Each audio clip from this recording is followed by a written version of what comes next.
Hey everybody, how you doing tonight? Happy Tuesday. Happy start of a new streaming week for us. Hope you're doing good. Hey, what's up, Leanne? How you doing? Oh man, I like that emoji or sticker or whatever that you posted. That's pretty cool. I love that. Is that Cloud? Cloud sweating? Cloud crying? One of the others. Attendance check. Roll call. In my classes, I usually start out by throwing out a prompt, and instead of just doing attendance, like asking for names and all that kind of stuff, I give a prompt, and then I have them free journal for about 10 minutes or so. It's pretty fun. I play some nice lo-fi beats, and we just kind of vibe for about 10 minutes. They write, and then we kind of talk about what we wrote about. It's pretty fun, but it's a much funner way to do attendance, I think. Hey, good evening, Alex. How you doing? Good to see you. Good to see everybody tonight. Hey, we're gonna have a good time tonight. It's gonna be great. Oh wow, that was loud and enthusiastic. That's good that you're lively today. Yeah, I am lively today. Surprise!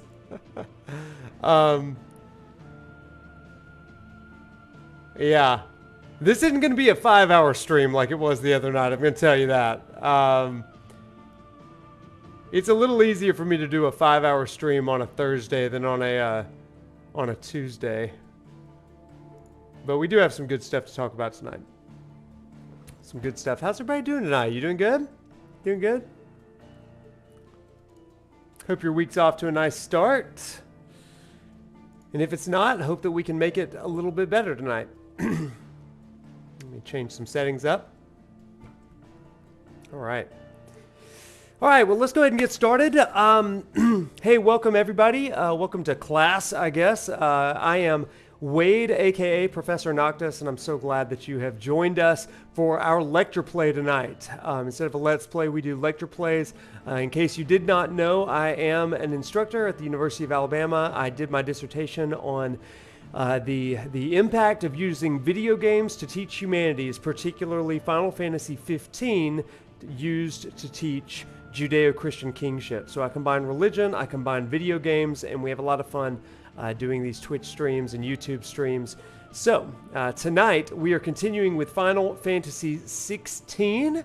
We've gone through a lot. We've talked about what icons are and how their attributes play into a philosophy or a theology, perhaps, of religion. And we just got through the part on our last stream. We are one class behind schedule, which is actually pretty good for me. We are going into some of the deeper parts of this game. Last time we destroyed the first mother crystal, and we talked about how the mother crystals kind of serve as these icons, or meaning in the religious term, not in the game. They serve as these sacred relics, kind of like the Ark of the Covenant or the Tabernacle, Asherah poles, or any kind of trinket or relic that denotes the presence of God. So we're gonna talk about that a little bit more tonight and the aftermath of it. But there's something really interesting about what we're talking about tonight, because we're going to be leaning into Clive's next phase of his journey, the next chapter. It's going to be this journey of resistance against the institution that the world is kind of bought into, the resistance against the crystals, resistance against all of that kind of stuff. And so we are talking about, I've titled tonight's lecture, the Theology, the Outlaws, Theology of Resistance. The Outlaws' Theology of Resistance. And so we're going to play a little bit, talk a little bit, play a little bit, and close out with some talking, okay? All right. Well, why don't we go ahead and get to it then? Everybody, I'm so glad that you're here with us. Leon, just that feeling of longing and missing, not really okay, but I'm going to keep going, and hopefully you're going to be all right. Hey, Leon, thank you so much for being in here tonight. I've found that when we are at our saddest moments, sometimes community helps, and maybe tonight will be a bit of a blessing for you. A fire deity who is characterized by resistance. Hey, Hearts. Good to see you.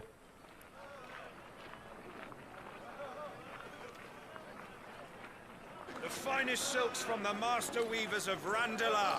Come, Come, feel its softness. Chocobo Make a nice steaks, gift for your chocobo wife. sausage, all from greens-fed farm birds. None of the old courses you'll find elsewhere. Here, take a bite. I've got peppers and peas, beans and beets. If it goes in a pot, I've got the lot. Calmatives, curatives, restoratives, Look all you like, sir. It's all fresh. Picked this very morning. Restoratives, unguents, ointments, poultices, calmatives, curatives, restoratives, Oh man. unguents, ointments, poultices. Might I interest you in a Sweet potion, girl. lady? Perhaps a soothing salve to ease the aches of the road?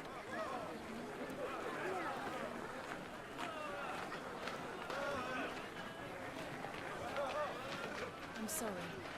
I wish you well, but may the mothers guide you. Oh. Calmatives, curatives, restoratives, unguents, ointments, poultices. Calmatives, curatives. Unguents, ointments, poultices.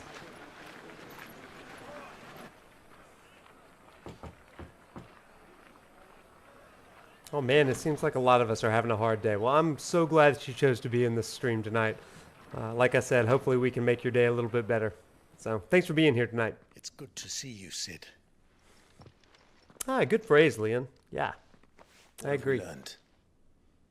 Conspicuously relevant, girl. The bearers are locked up in an old courthouse on the edge of town. And I hardly need tell you who is there to make sure they stay that way. Kupka's private guard. It's a trap. And not a very good one at that. Another? What does he hope to gain from this? I'll have the captives free before nightfall. You do nothing of the sort. Our comrades didn't give their lives for you to get your throat slit in a god's forsaken slum. So those in the courthouse should be left to suffer. That's not what I said. I simply meant it doesn't have to be you who frees them. Oh, but it does. Stare down. Damn it all. You're as stubborn as the old Sid was. I love that he just stares at him, you know? And he's just like, no, we're doing this.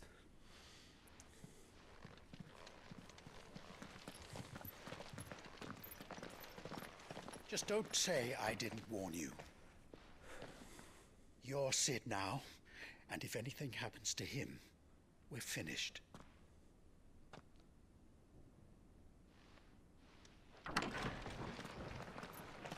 Ah. Thank you, stranger. Oh, there's my glowing dog.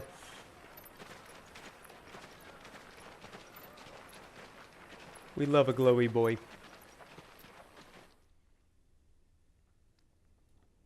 Y'all, this level is the Please, one... we don't know anything. You have to believe us. We'd help you if we could. But you're helping us already. Forgive him, my lord. He did not mean to offend. Quiet, you! No sign of Hugo. I'll wager he thinks as highly of his minions' traps as we do. Then this should be easy. Don't hurt us. I beg of you. Quiet means quiet, branded scum. Let's mosey.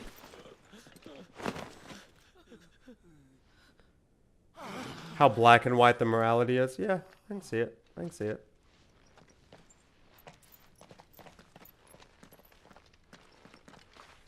It's going to be all right. We gonna be all right. I'm here to even the odds. Ho! Any objections? It's him, the outlaw. Sid's here.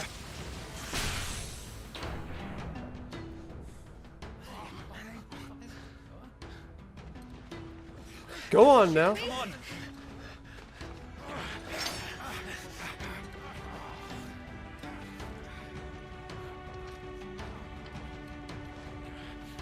Go. Summon the others.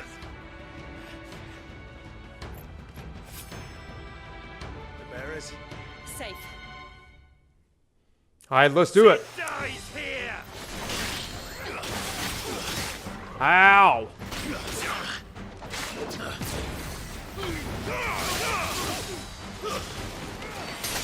So this was the mission that I did, I chose to do to, Hey! Thank you for the cheer, Jeffrey. How you doing? This was the mission that I chose to do the, damageless, no-hit boss run. It took me forever. Not really forever, but it was a quick level to do it on.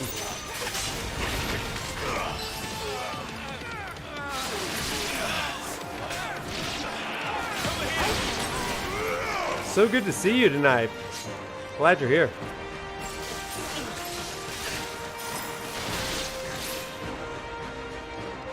Is everybody dead?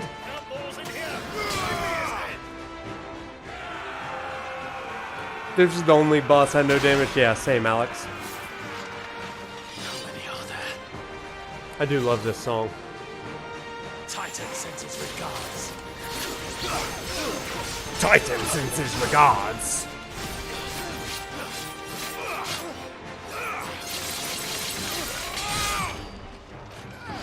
Whoa, hello. Ow. I think there's a way to change up targeting in the latest patch. And I really need to do that, I think. My wounds, boy. I want to hit him with the, There we go. Now we got it. Oh, you jerk. We're not doing a no damage run this time, are we? Let's get these guys. Good evening, Kurai. Kurai. Every time I struggle. It's good to see ya. Look at that sword. Enough of this! Let him play with the kitten. With the kitten. They brought a pet. You'll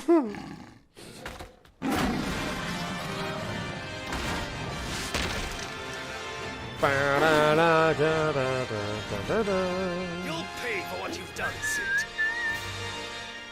Those things are fast. We'll have to be faster. We'll have to be faster. Faster. Too slow.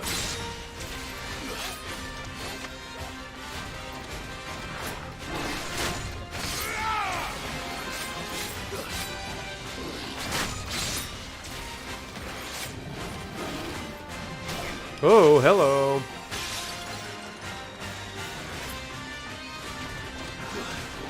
Nice try.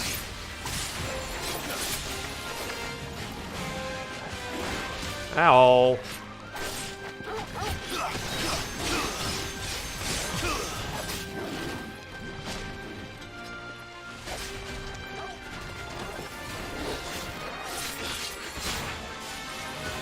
I want to use Sentetsuken on him.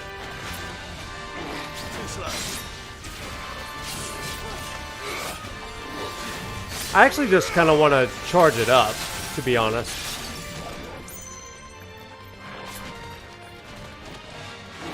Nice try.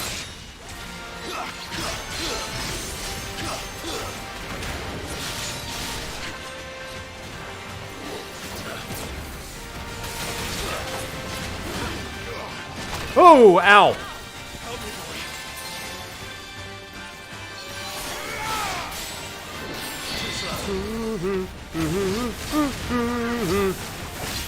Oh! I did not do that well. Okay, there we go. What a stone skin. That'd be fun. Oh, do not hit my dog.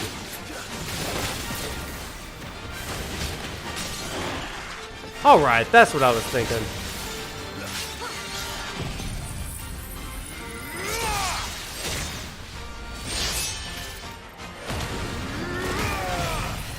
Come on, get him!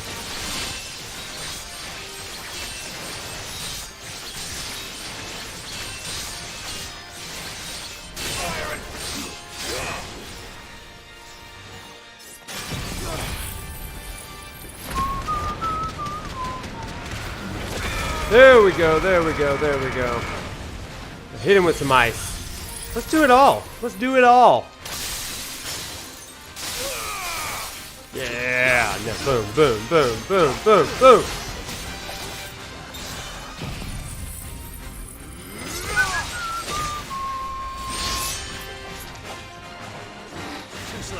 Too slow.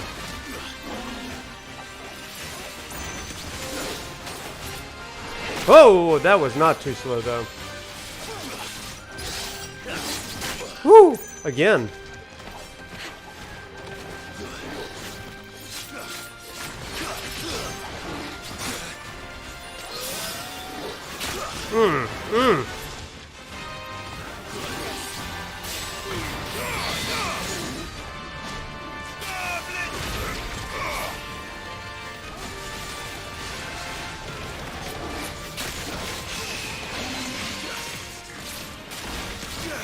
Ow. Trying to freeze him.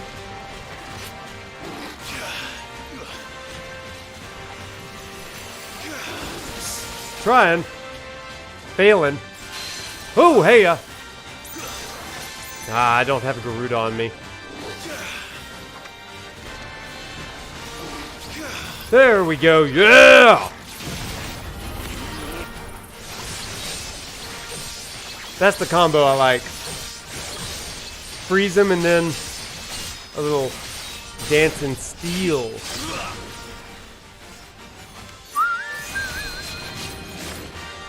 Woo!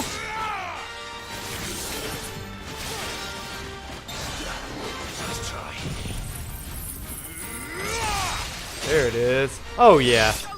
Hot. Oh my gosh. Nailed it.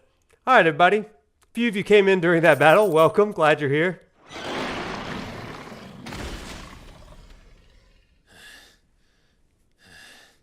Lady of the Rings, how you doing? Welcome back. To hell with this.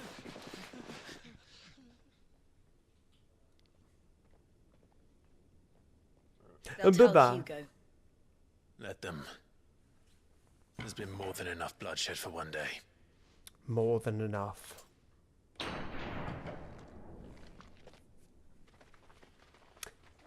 The baby boys glow up. Oh, this part's important. Ooh.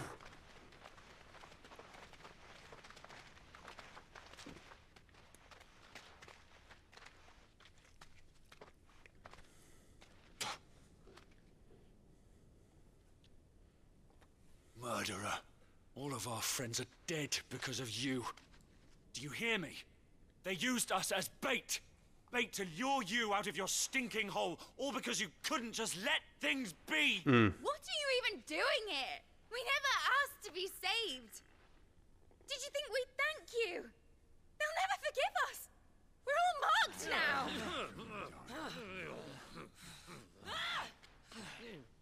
For 5 years we fought to secure a better life for our kind. To see that we are treated as equals. Do you not want that? What we want is to be left alone. Every time you show your faces, it is we who suffer. It's all right. I'm sorry.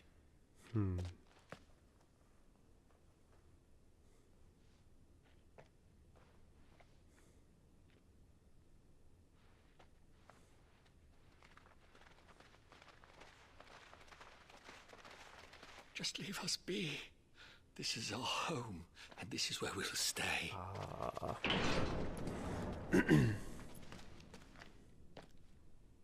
Sid told us this wouldn't be easy. They'll come round. If you say so. Ooh, Jill. We should go.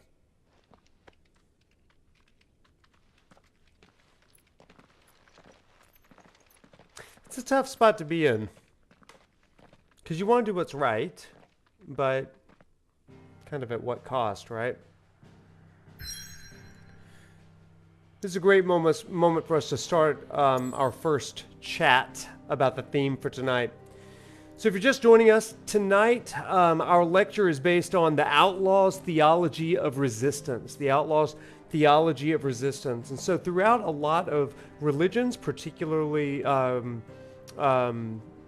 I would say Judaism, there's a strong slant of this, but in a lot of mythologies, there is this sense of humanity's oppression and a sense of what can the gods or those emissaries or messengers from the gods do about it. One of my favorite stories actually mirrors what we just saw. It comes from the Hebrew book of Exodus chapter 2, and here's what it says, beginning in verse 11. And it follows the iconic figure Moses. It says, "One day after Moses had grown up, he went out to where his own people were and watched them at their hard labor." Now Moses was born a Hebrew, but he got to grow up in the Pharaoh's household because the Hebrew people were slaves. They were supposed to be put to death because they were growing too numerous.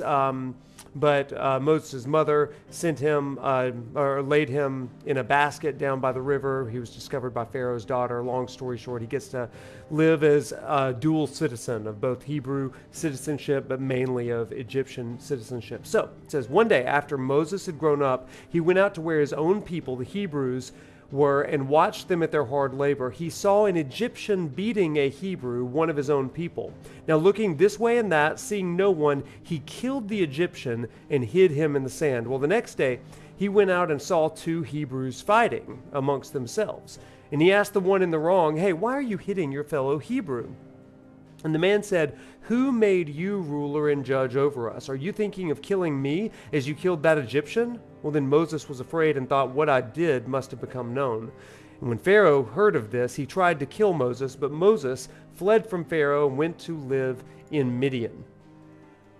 What happened in the following chapters, Moses spends a great deal of time in Midian. He kind of becomes one of the people that's living out there, marries into this tribe, and becomes kind of a shepherd. While he is tending a sheep, he goes up a hill, a mountain, and he discovers that there is a burning bush. Now, you may have heard this story before. God speaks to Moses from the bush, and here's what God says to Moses. He says, "Take off your sandals, for the place where you're standing is holy ground." And then he goes on and says, "I have indeed seen the misery of my people in Egypt. I've heard them crying out because of their slave drivers, and I am concerned about their suffering." Now, that's a pretty radical thing to say that the divine is concerned about the suffering of the people, especially in contrast to some of the mythologies that we hear of the gods are almost looking at humanity and their creations as playthings meant to simply entertain them. So it's pretty radical for the day for the Hebrews to say our God is concerned about the misery of the people. And next, not only is he concerned, "I have come down to rescue them from the hand of the Egyptians and to bring them up out of that land into a good and spacious land, a land flowing with milk and honey," which just so happens to be inhabited by Canaanites, Hittites, Amorites, Perizzites, Hivites, and Jebusites, a bunch of people. So this kind of begins this deliverance narrative in the book of Exodus for the people of Israel. It does not go particularly well at first. What ensues is a 10-round, and I talked about this last time, a 10-round back and forth between the God of the Hebrews and the gods of Egypt, including Pharaoh, who is a god in his own right.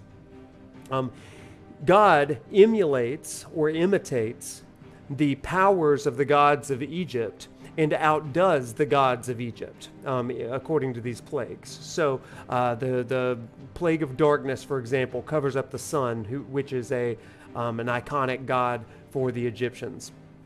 So this is a really interesting thing that goes back and forth. Now, one of the pieces that I want to mention about this is just like in Moses' first interaction of saying, "Hey, why are you?" He kills the Egyptian that's mistreating the slave. It's acts of redemption or deliverance or rescue are oftentimes met with harsher conditions. In fact, this happens a couple of times to the Hebrew slaves in Moses' story. Moses is the conduit for multiple plagues, and then the Pharaoh says, okay, the work of the Hebrews is going to be even worse. We're going to make them gather their own straw and their own brick and their own mud and basically makes their work that much harder. And the Hebrews blame Moses. They said, ever since you started doing this stuff, it's gotten harder for us. And I think this is a scene in this game that echoes this sentiment so well. When you are trying to embody these attributes that are seen as the image of God, regardless of the philosophy, regardless of the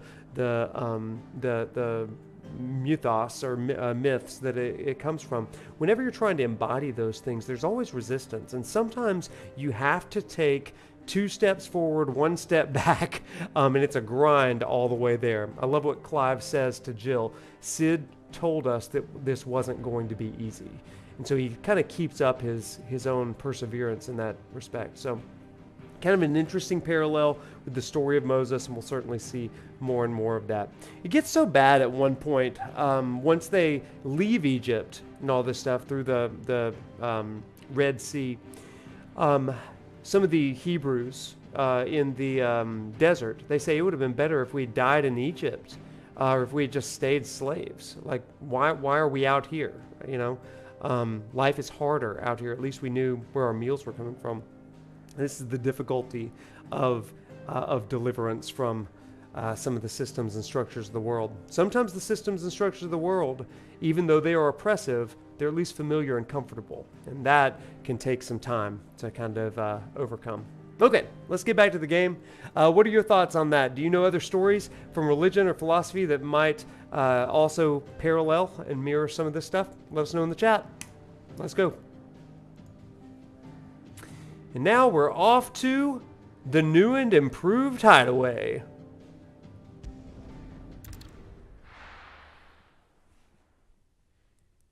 Karui, that is a great point. It'll get worse before it gets better. Yeah. That night 5 years ago, we destroyed what for many was a symbol of hope. For a reason they'll never know. Mm-hmm. We cannot blame them for thinking us the cause of their misery. Though it's to give them a better tomorrow, they see only that we've made their lives harder today. Yet the boil must be lanced if it is to heal. What a metaphor. I can't help but wonder if we've made the right choice. When Sid said that he wanted to create a world where we were free to choose our own path,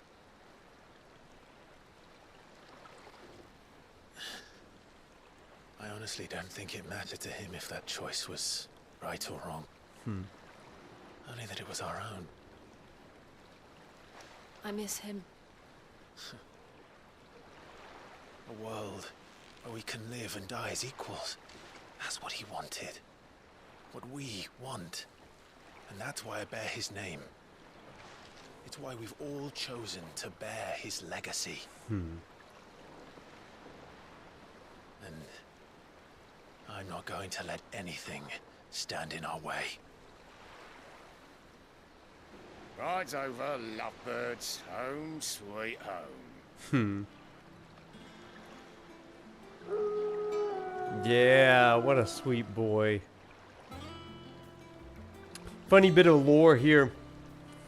This place is in the middle of an area called Benamir, and it's in Greek and Roman philosophy. It's it's believed that the Binu is a bird or being that is closely related to the phoenix, and so it's really interesting that this place is called Benamir as a take on that idea of Binu or phoenix. It's just a small little fun fact. Last I saw, he was in the mess, as always. I got to credit my friend MJ Gallagher for that bit of knowledge. He reminded us of that earlier today on Twitter. And so if you don't follow MJ, I was on a podcast with him on Sunday with Final Fan TV. Got to shout them out. And he's got some great knowledge of that stuff. I seen schoolboys swim harder. Somebody asked me once what the difference was between mine and MJ's content, because we kind of both, there is overlap. The way that I would describe it is Mo does a little bit more of parallels and saying this may have influenced the game, whereas I am probably a little bit more, what do we do with this? We're going to make parallels, but then what's the practicality behind it? And so that is, I love his work, and then I like to add on to it and be like, okay, so what does that mean for our everyday life as well? So Mo's a good friend of mine. Otto will want to know what happened in Cosnus. I expect he'll be in the mess.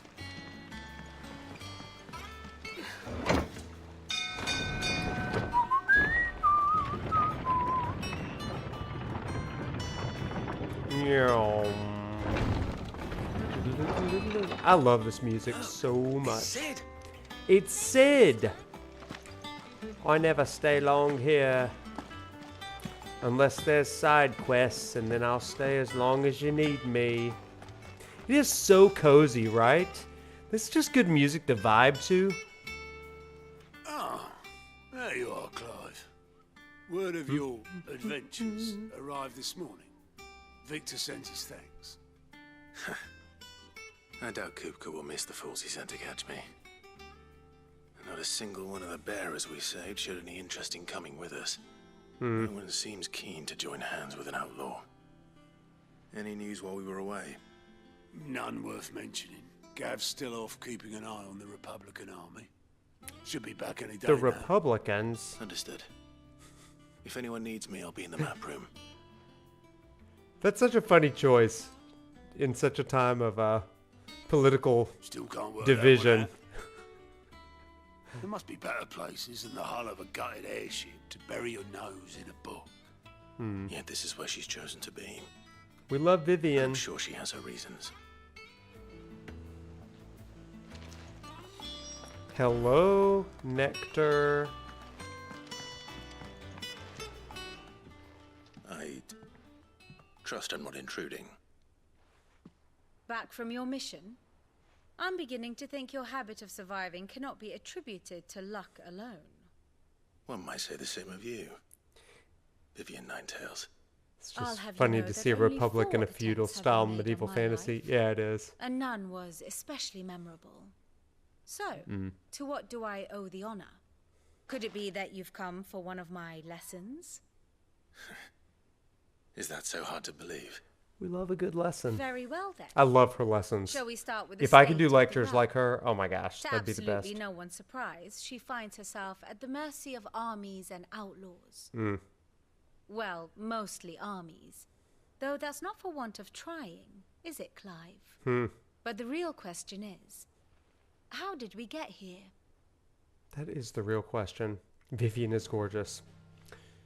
She is a very, very pretty Long though professor. Sunbreak's dominion of She'd the get that northeastern chili storm pepper has endured, in Rate My recent days Professor. have seen the blight wrest ever more land from her grasp.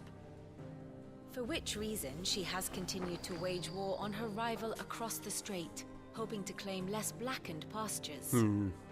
But Odin would sooner pawn his sword than Waloed relinquish Ash. And the Empire pays dearly for every blade of grass bent beneath Sambraquois boots. Little wonder then that Sylvester set his sights on the crystalline dominion, an altogether easier target, possessed of no less ether. It was 5 years ago, while you were busying yourself with the destruction of Drake's head, that the Empire made its move, subjugating its theretofore neutral neighbor. A nation which could legitimately claim to be the center of the world. Certainly, there is no better place to stage an army. From there, the Holy Empire's reach spans the Twins. The non-aggression treaty was the only thing keeping them in check. But if they truly broke the pact without provocation, it is only a matter of time before others reply in kind. The Holy Empire, the Dalmekian Republic, the Kingdom of Waloed, and of course, our friends in Yaran. Yaran. Who will be left standing, I wonder, when the last drop of blood is spilled? In the Game of Thrones, you live, you win, or you die, right? You were born in Twinside. Do you not fear for your home? Oh, Dark clouds are wont to gather over the Dominion. Yet in spite of it all, she has ever endured. And when the storm has passed, I am confident she will So remain. much of this game makes so much more sense the As second to the time matter through. of payment for today's lesson, complete a simple errand for me, and we shall consider ourselves even. Aye, aye, we love errands. Right. Return this volume to old tomes in the shelves. Tell him it was adequate. I will do that, Vivian. I suppose it wouldn't hurt to visit our resident historian. Our resident historian. We.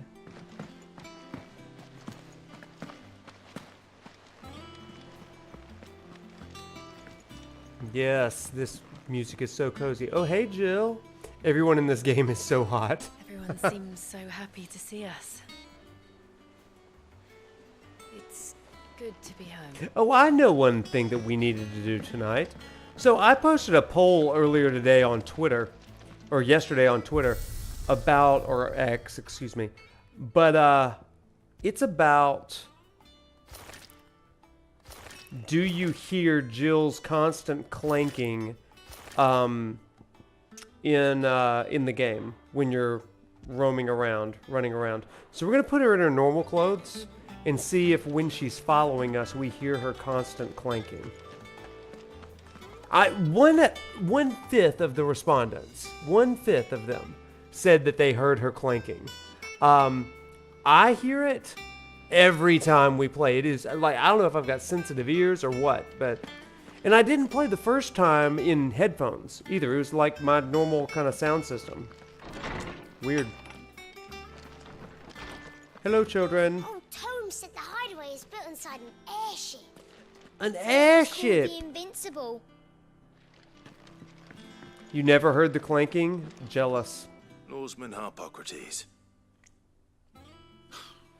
Now that is a name I have not heard for a long time. Do you think he braids So his long, beard in every fact, morning, half or does it forgotten just it was stay that mine. way? Welcome home, Clive. You were missed, as always. All right, Kurai. I believe this belongs to you. Kurai. Vivian asked me to I'm going to return get your it. name right at some point. On Gods and Men. What is this? It containing the findings of one Anaximander,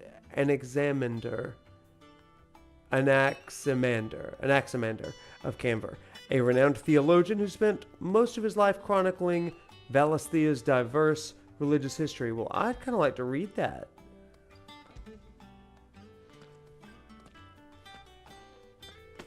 Ready? Our resident scholar devours books faster than young Tet does lemon tarts. Would that I could do the same. But alas. I no longer possess the necessary constitution for such indulgence, either in words or tarts. That said, I have continued my search for mention of the creature you encountered at Drake's Head.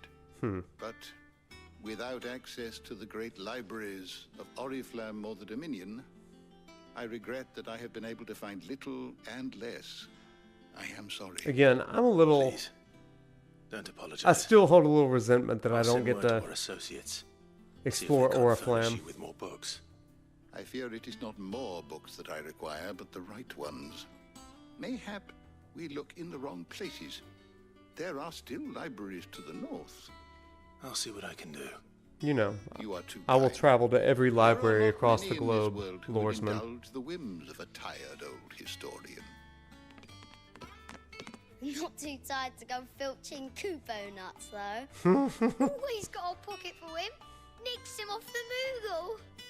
Hush now. We all know there's no such thing as Moogles.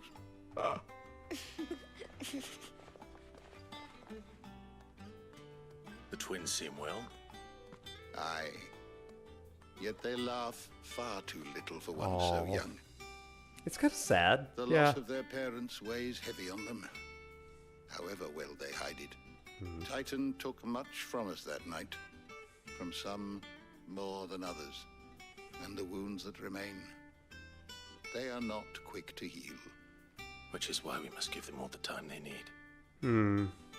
That we must. Just as I must give you the time you need to recuperate. Good day, Clive. Good day to you, sir. I thought that the Cosmos Yeah, I'll be level back soon. would have us escape through the city, but it's just in the rest while I arena. can. Yeah, there's just moments like that that's like, oh man, are we leaving already from this cool city? Hello, Tarya. Not back a blink and you're already off solving everyone's problems. It looks good, Clive. Goes well with the scowl. I'd had that brand for so long. I'd forgotten what life was like without it. What it was like to be myself. And it's all thanks to you, Talia. The scalpel did most of the work. Ah, before I forget, a rider was here with a letter from Gav. Otto left it on your desk. Not a stolus. I think it's so cool that there's a side quest that explains that the brand on their faces is actually a toxin that is like near impossible to remove.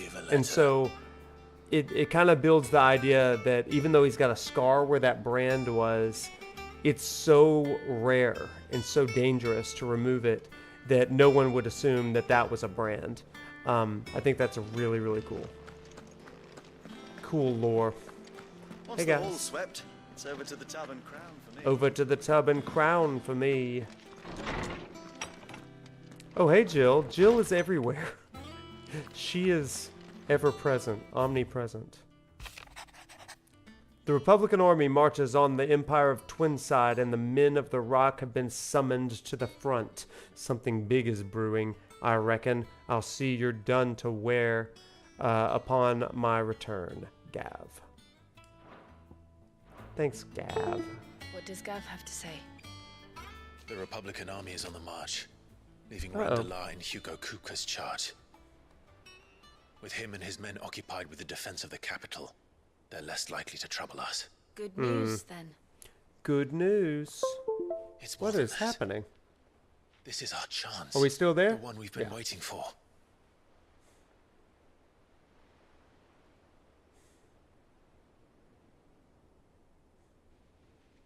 This is our But chance. look how far we've come. All that we have here, our friends, the hideaway, are they not cause for joy? 5 years. 5 long years. If I could only command this power I've been granted, we might have achieved so much more. But each time I reach for it, it's like something is holding me back. Summoning an icon exacts a price not easily paid. Your body knows this only too well.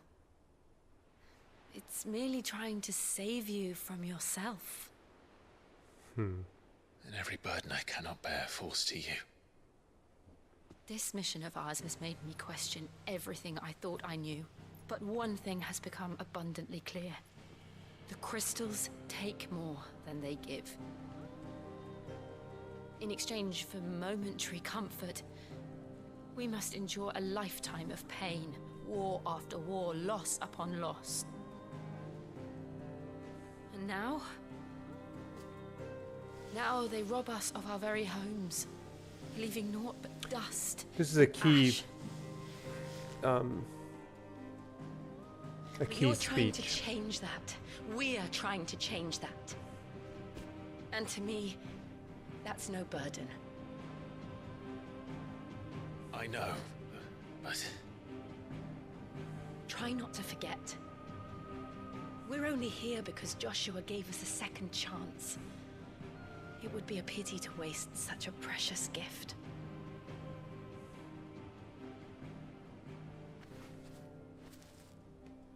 he did. He was there. It wasn't an illusion.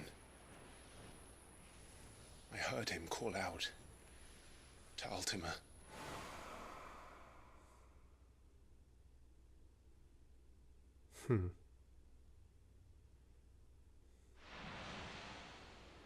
If Joshua is still alive, he'll be looking for that thing. Gosh. Do you think he will ever come back? This scene, for some reason, lights a fire in me. And we must be ready when he does.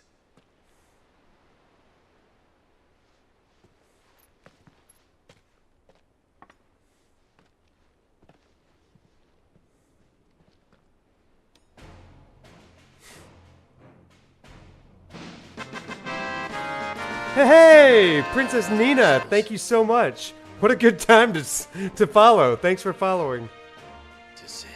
To Sid. And to Nina. Princess Nina 83. That was perfect timing. That was really nice. Welcome in, welcome in. Hey, before we get into this, I just want to like get something off my chest really quick, because that was I don't want to forget what we just heard there. So they're talking about, Clive is specifically talking about how all of these different nations surrounded by their mother crystals and their preoccupation with their philosophy of how the world should be using the power of their crystal and their icon.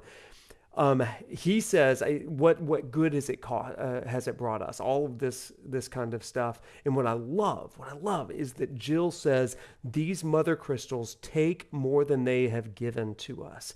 And so we are going to put an end to that. You know, in my classes, one of the things, like I don't teach exclusively religious students. I don't teach exclusively non-religious students. And because of that, it only makes our perspectives all the better when we get into these really interesting conversations. But inevitably, in every semester, as I'm going through particularly the pre-kingship narratives, the Hebrew Bible's discussion of the conquest of the, quote, promised land, there is so much war stuff. The Canaanites versus the Hebrew or the Israelites, the Philistines, and you get all of these different groups using their patron gods to try to bring about their way or their to take claim of these lands. And inevitably, a student will oftentimes ask me, why is there so much war? And some who have a knowledge, even a cursory knowledge of Jewish and Christian theology, will say, how can a God of love be associated with such warfare and stuff? What I love about this game is that it kind of poses this same thing. It's asking the question of, what is the great power that these icons, that these divine beings give to us? What is the great power that these crystals are giving to us? And does it take more than it gives? One thing I love here is that they are using the power of the gods in order to overcome the power of the gods. They're using the power of the gods, the attributes of the gods, the way that they ought to be, in a perfect, good, positive way, to overcome that shadow side of the gods. So instead of a out of control, chaotic Garuda, they bring control. They seek to temper themselves. Instead of a wrath like Ifrit that is unrestrained and just vengeance, vengeance, vengeance, Clive is learning to bring a controlled sense of wrath that promotes justice. Instead of provision in being defeated over the fact that you can't provide for everyone, it's this idea of, we will provide and do the best that we can, and not just provide people a place where they can die on their own terms, but provide them a world where they can live on their own terms. It's not this defeatist mindset, but it's a hopeful one. I love this statement, and especially as it is symbolized by the phoenix. And Clive holds up the phoenix feather, and he says, Joshua gave us this chance. It's almost like a rebirth of religion. I've been in some discussion with people who've said that this game really promotes an anti-religion. I actually would disagree with that. I think that it promotes this idea of mythology, religious philosophy, even faith, as being reborn into something that does more good than evil, does more uniting of people, and more deliverance of people, redemption of social situations than oppression of it. We are seeing in this game right now a lot of nations that are seeking to conquer and oppress other groups. But Clive and Jill are using the power of the gods in order to bring maybe a more hopeful, positive version of the world. Okay, there's a mini lecture. Maybe it was a rant. I don't really know. But I thought that was really beautiful and had to get into it. So there we go. Back to the game. I hope you like these mini rants. Like, you're not going to get this on other streams. You're gonna get these mild deviations where I just kind of go off on society and maybe religion a little bit. Let's go, and yet still try to be positive, right? Okay, let's do it. Speaking of the Phoenix.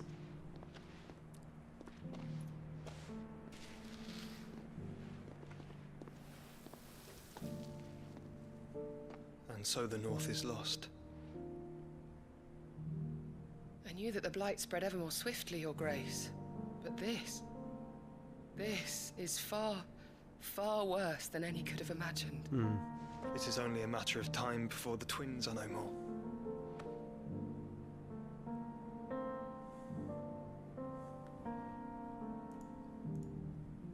The world marches ever closer to its end, and here we chase shadows.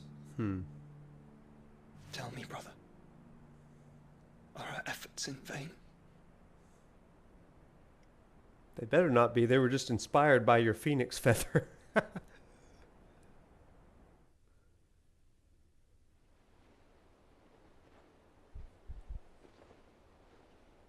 Master Clive, a moment, if you... my apologies, I didn't mean to... Are we just drinking? Intrude. Not at all. We were just discussing strategy. Sure. Speak freely, Otto. It's Martha, from the inn. She's gone missing. Anyway, I'll be in the mess when you've finished. Martha's gone missing.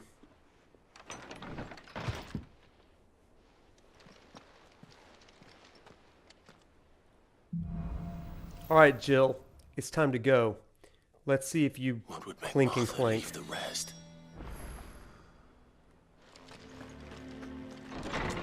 Strategy. Sad music. Oh, let me buy some potions while I'm here. I don't know. Perhaps I... Is it business or pleasure? A little bit of both. Coin purse weighing you down? It'd better all be here. You'll not find a better price than that. I need to add a You're rubbing me spot for my blind, you know. elixirs. Let's talk to old Blackthorn. Hello, blacksmith. What do you need? On a new sword. What do you want? Maybe I don't want a new sword. Nope. Anything else? I guess I don't. Bye.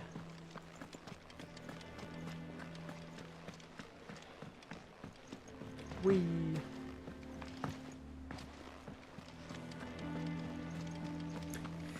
A lot of people in the chat or on Twitter today said that all they could hear was the leather of Clive's clothes creaking, and I definitely hear that. We're going to find out about Jill's clink clank. What do we know, Otto? Some lads from the Imperial garrison in Rosaria started a fight over at Martha's Rest. Blood was spilled, bones were broken. The usual. But somewhere in the middle of But it, you never heard the clink? Martha vanished without a word to anyone. And that ain't like her, Clive. Something's not right. You think this was planned? Of course it bloody was. Oh, you Ever will, since East, Lady of the Rings. I the will Empire's ensure been it. tightening its grip around the Duchy's balls. Oh, jeez. They've strung How up elegant. everyone who's ever set eyes on a runaway, claiming they're traitors to the Holy Throne, conspiring to restore the House of Rosfield to power. And now it sounds like the bastards have turned their attentions to the pallbearers meek enough to stay put.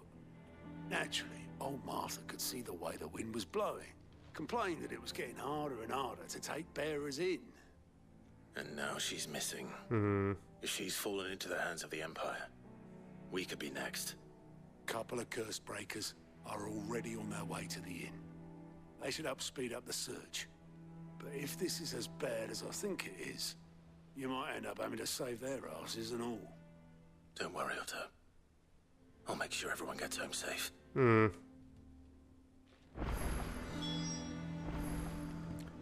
Well, let's find the curse breakers. Okay, let me also look at the message board here. Oh, okay, never mind. We don't have hunts yet. Jill! Oh my gosh, she always sneaks up on Martha's me. a survivor. We'll find her. She's a survivor, not gonna give her.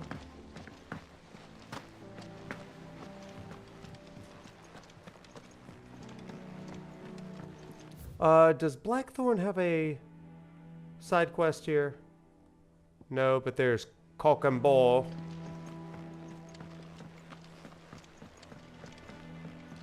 Find the curse breakers. I'm a survivor.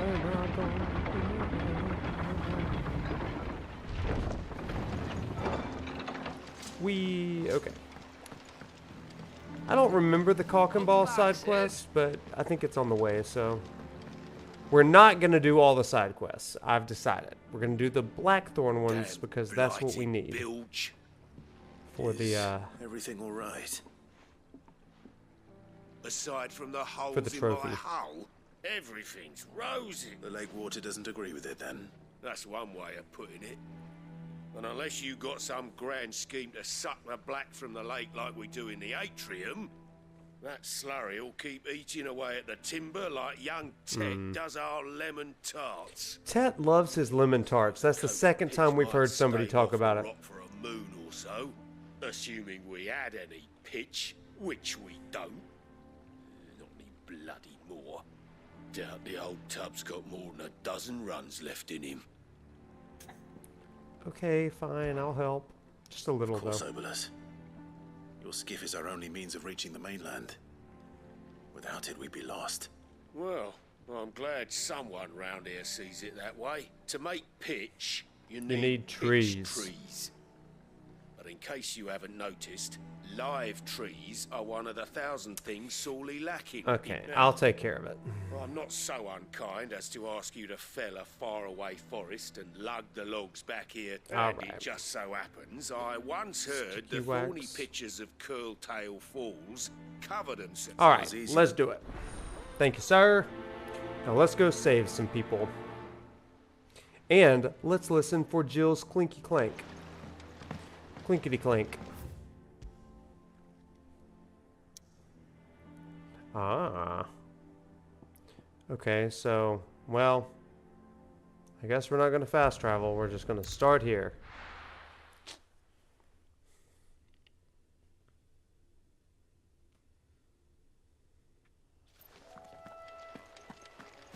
Yeah, because it's just right down here. Whee! Wait, Jill, are you with me? Oh, there it is. Do you hear that? Did you hear her? Let's just run around.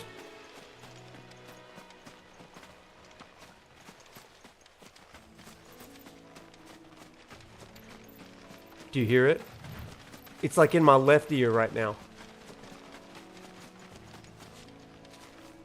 Oh, Jill. She keeps stopping, which is... There it is. Turns volume up. Yeah.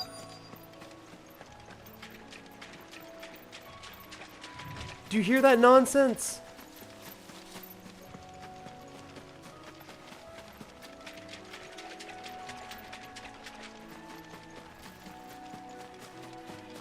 It's like a slight piercing metallic sound, right? It's like it's like fingernails on a chalkboard, like. Okay, let's go, Jill. Easier than felling a Oh forest, gosh. I said. You just hear her running. Oh no, we're gonna get it. Don't you worry. I hear it's not bad right now, but there are moments when it is horrifically bad.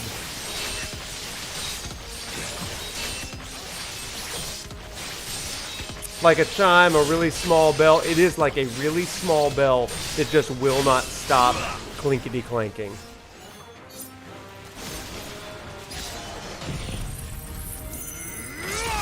I feel like I'm crazy. It's like the perfect pitch of annoying to me. Usually I am a master of tuning things out. I cannot tune this out. Obolus needing any more than this. In fact, we're just going to run along the roads so that we can get a good chance of hearing her. Yeah, there it is.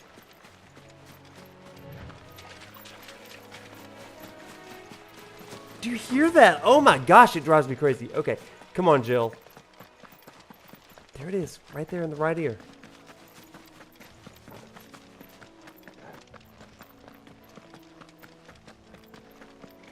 Oh, it's so annoying. It's like she's got a purse full of coins, just like jangling them.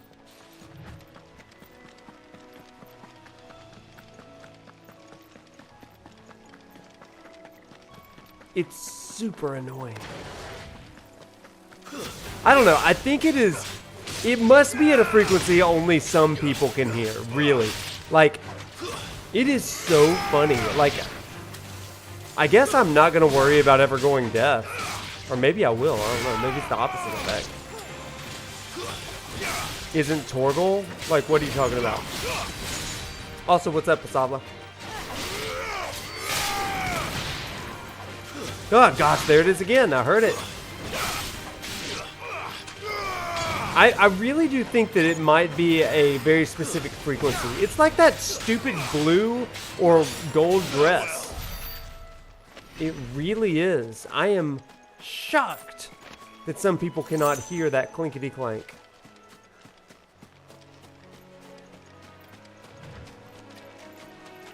There it is. Oh my gosh, it's infuriating. Listen. Hey, no problem. Glad you're here. Hey, we've talked about a bunch of those, so you might want to go back and watch the YouTube, like later on or tomorrow or something. Oh, because we had some big discussions a little bit earlier. It was good stuff.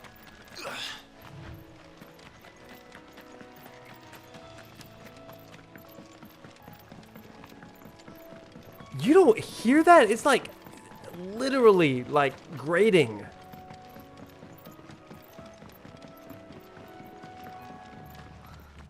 What happened here? Come on. We need to find the others. Fucking Imperials. They heard Martha. Let's get you to a physical. Let's get you to a physica. Sid? What said you'd be coming? I trust you don't mind. I'm so glad, lady. You're confirming that I'm not crazy. You could say that, yes. They're saying the Imperials descended like a storm. No one was spared their fury. Martha tried to step in and calm things down, but all our efforts got her were a pair of iron shackles and a hard march. Any idea where? Judging by their tracks, they headed towards Sorrowwise Bay. To the Abbey, sheltering Martha's bearers. The bastards. Jill and I will go after them. You take care of the people here. We will. They'll definitely hear us coming. But, before you go, one of the locals heard something. He said the soldiers were talking about a culling. I don't know how big this is, but it doesn't sound good. Be careful out there, Sid. You do the same. I'm always careful out there. Alright. There's no stealth in this game. Do you want to know why? Because they couldn't get around how loud Jill is. But a culling. Bearers are the property of the Empire. Who was that? They killed my bearer? The orders would have had to have come from higher up. My mother.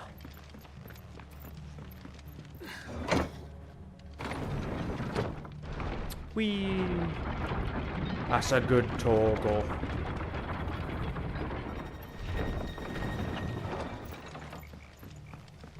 Hello. Okay, let's do this. Time to save Martha.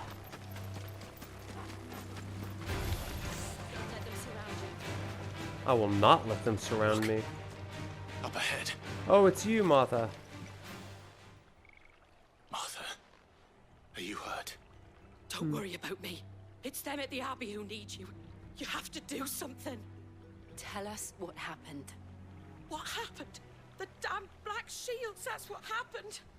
The Black Shields? The bastards caught wind. The abbot and I were helping bearers. They were gonna hang us both. When the sick rose from their beds, poor souls turned on the Imperials. Distracted them long enough for me to get away. Then they may still be alive. Martha, do you think you can make it back to the inn? Cole is there with the other curse breakers. Martha's one of my favorite characters in this game. Thank you, Clive. I love her. Thank you, Martha. I had a professor in college whose wife's name was Martha, and he always called her Martha. Order of shields in Rosaria, and they fought to defend all her citizens. seems a step too far, even for the Empire. She would always cook for us. And he would always go, Martha, would you give us some of those biscuits that you always make? And she'd be like, yes, I will do that. Why did you say that name? Why did you say that name?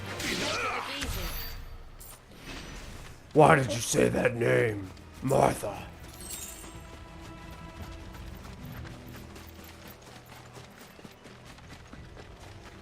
Oh, spiders. You know I can't stop killing spiders.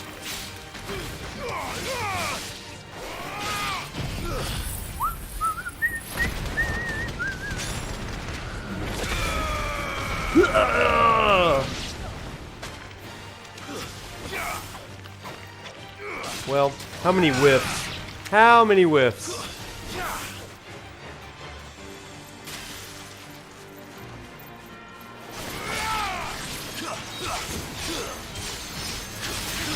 Take that. I feel like I'm getting a little better at this hard mode combat, you guys.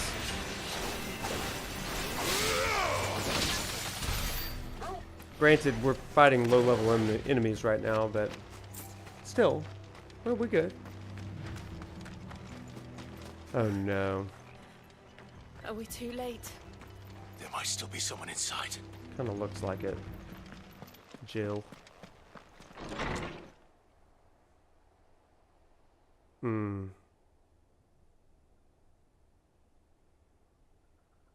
Oh, this part's so sad.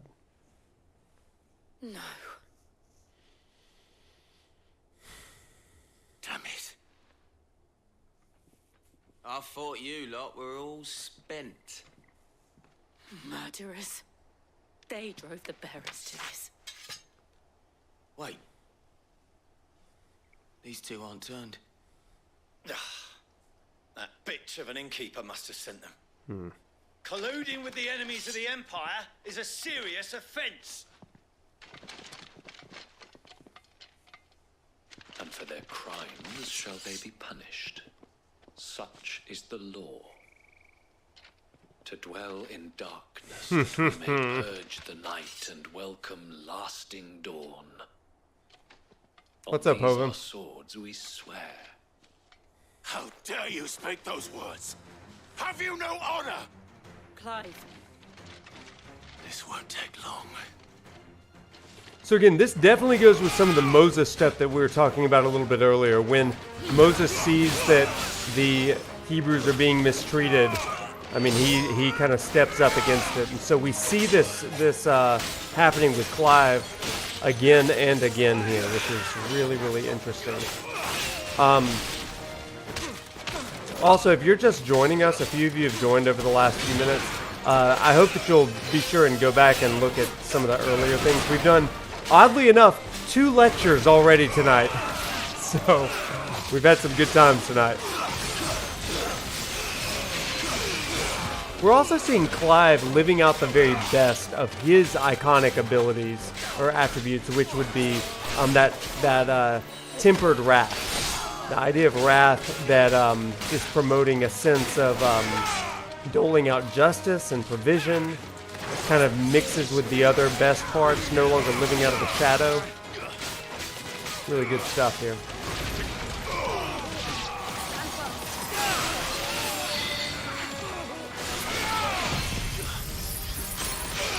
Nice. What was dinner tonight? Lucky for you, it will all be on YouTube, and you can go back and watch it. Ba ba ba ba ba ba ba ba la. If you don't sing it to yourself, did it really happen? Did you really have a victory? Is that all of them? I think so.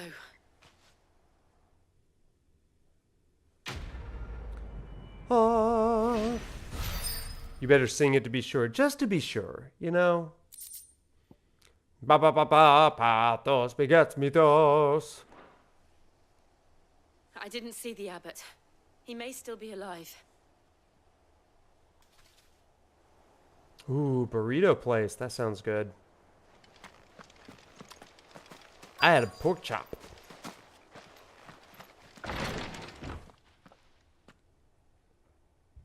Found her. The abbot.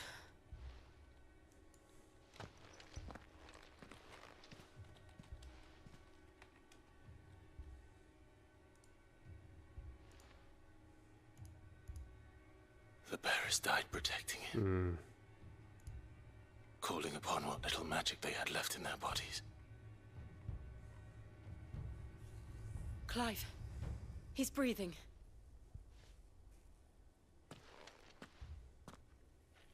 We're friends of Martha.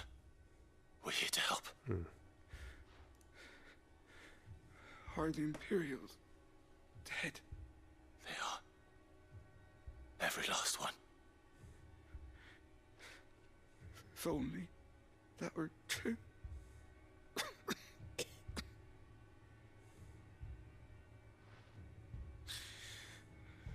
The Black Shields will return. The cuttings will continue. Rosaria will never be saved unless we save her. Tell Martha to beg Sid's aid and tell her this wasn't her fault. I shall. Sid, where are you? Sid! In here! We found a survivor! Clive. He's gone.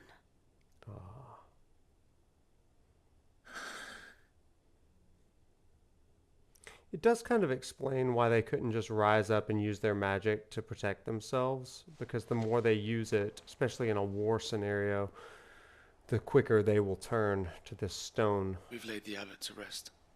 But the bearers, they didn't need to die like this. No, they didn't. But it was their choice. They knew the fate that awaited them and chose to meet it on their terms. Fighting for those who fought for them. Fighting for those who fought for them. They rose from their beds, threw themselves at the Imperials so she and the abbot could escape. I've gathered the bearers' remains. We should consign them to the tide. There's a drawbridge not far from here. Radix jump. The currents there are swift. If the abbot was still with us, he'd have taken the dust there himself and performed the casting. I'll get someone to perform the casting. I'll do it. Of course. Oh boy. Cole and I will remain here and see to the Imperials.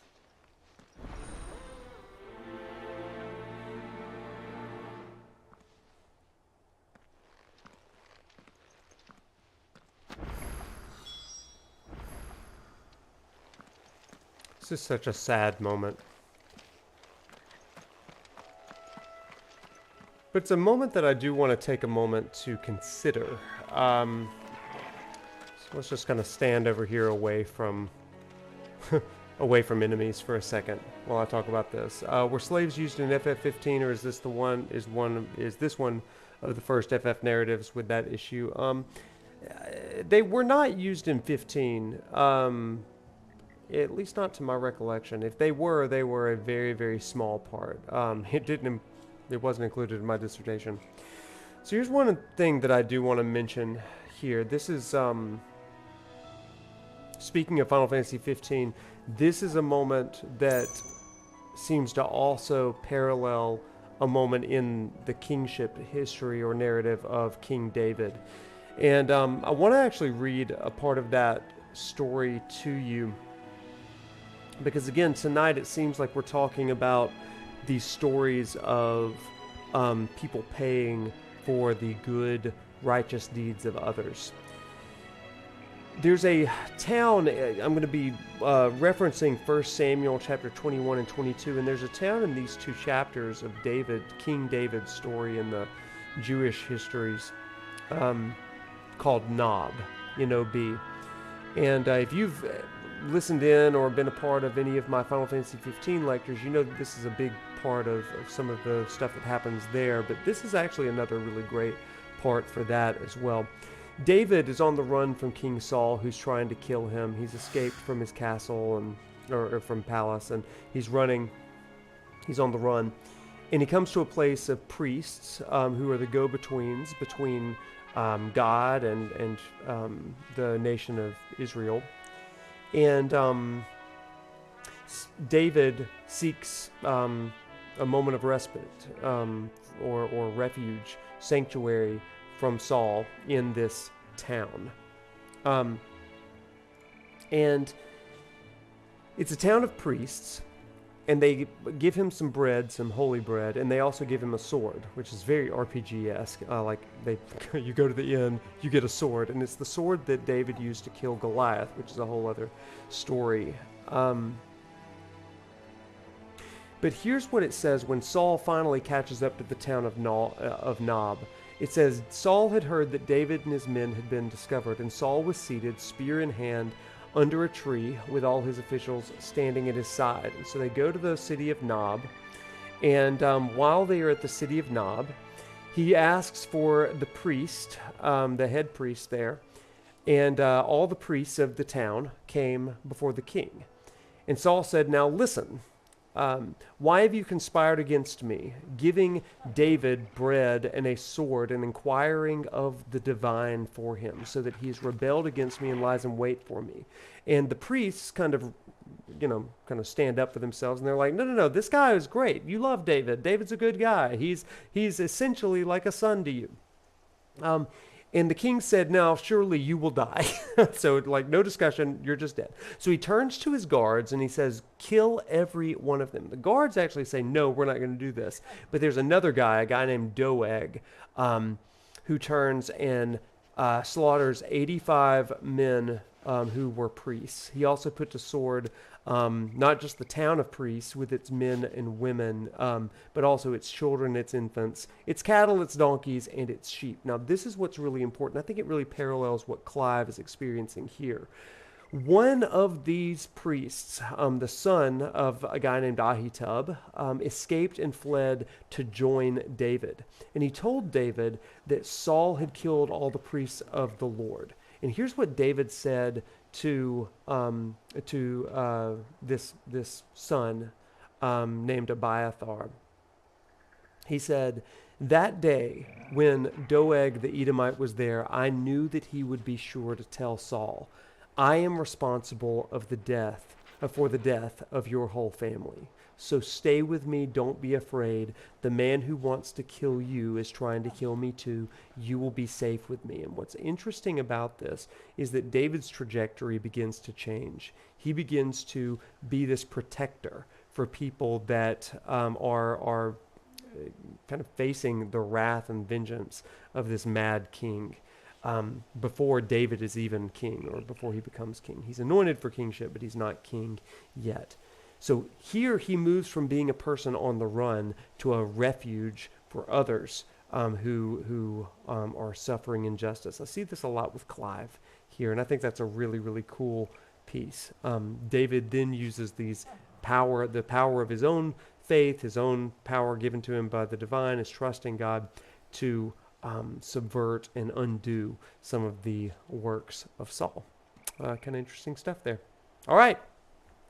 With that in mind, we continue to follow Clive, who is saying that he will put a stop to this sort of oppression himself.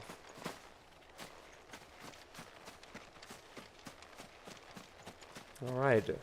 Vani, you say it's happened before on a minor scale, but here it's a major theme. Yeah, that's exactly right. This is a theme in this game that is massive, massive, massive.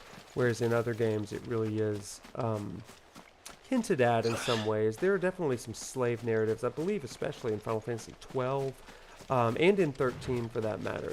There are some major ones. Okay, I need to turn right. There it is.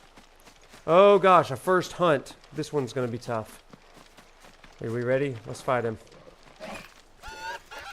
Hope you're ready for a struggle. Ahriman. One of my least favorite fights in any Final Fantasy.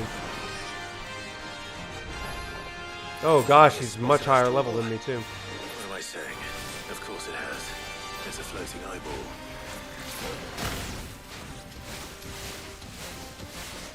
Whew, that did no damage. No, no you don't.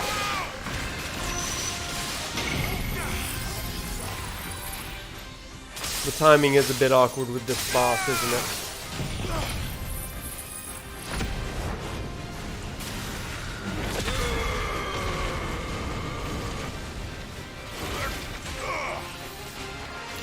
No, you don't. Get out of there.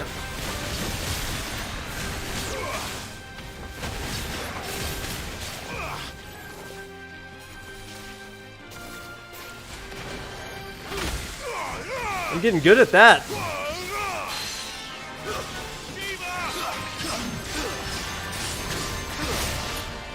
Get out of there. Don't let him get out. Don't let him do it. Do not let him out of that boundary.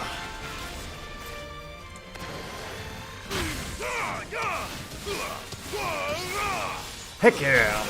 Woo, ow, that was no good. Oh, you jerk.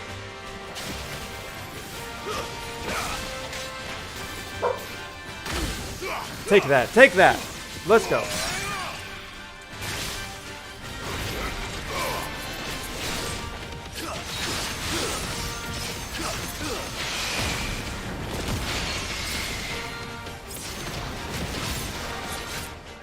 Woo! Crap, I missed the entire stagger.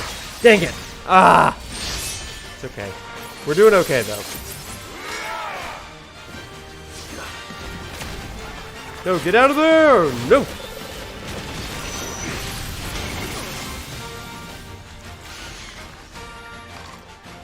Ooh, that could have been really bad.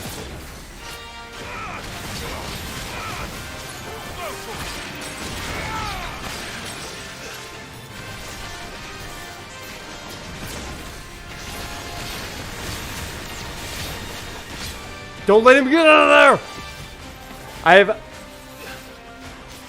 My real life Torgal is barking. Y'all, if I haven't shown her to you, I have a real life Torgal in my life. I'll show her to you.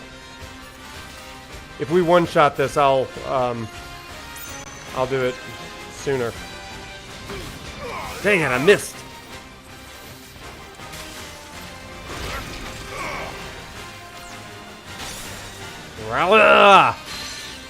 There we go. Get him.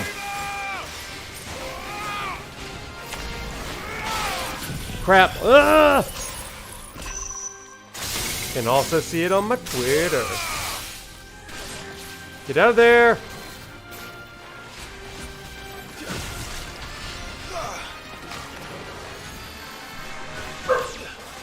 Daisy. My Torgal's name is Daisy, and she is loud.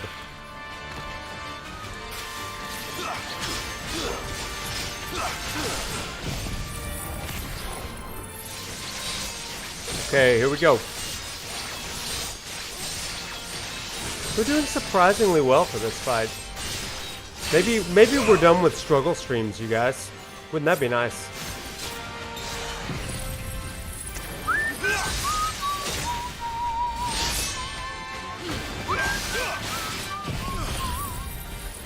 Hi Daisy, you're doing great, sweetie. Daisy. Don't distract me, sweetie. Don't distract me. Get out of there. Get out of there. Get out of there. Woo. Get out of there.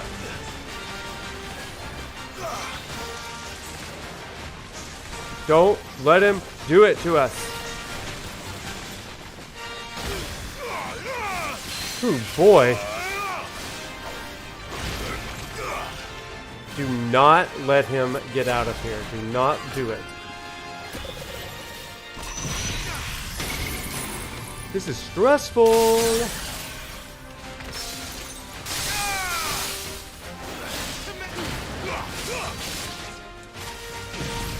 Come on, get him! Get him! Oh, we did it, baby. We are so good at this game. Ah, man. Take that, everyone. Take that.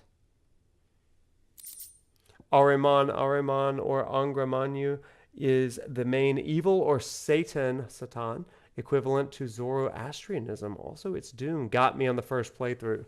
That's rad. That's rad. You want to tell us a little bit more of that while I'm traveling?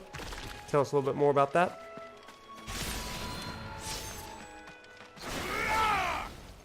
Main evil or Satan equivalents. Zoroastrianism is a fascinating philosophy. That must be the bridge. Must be the bridge.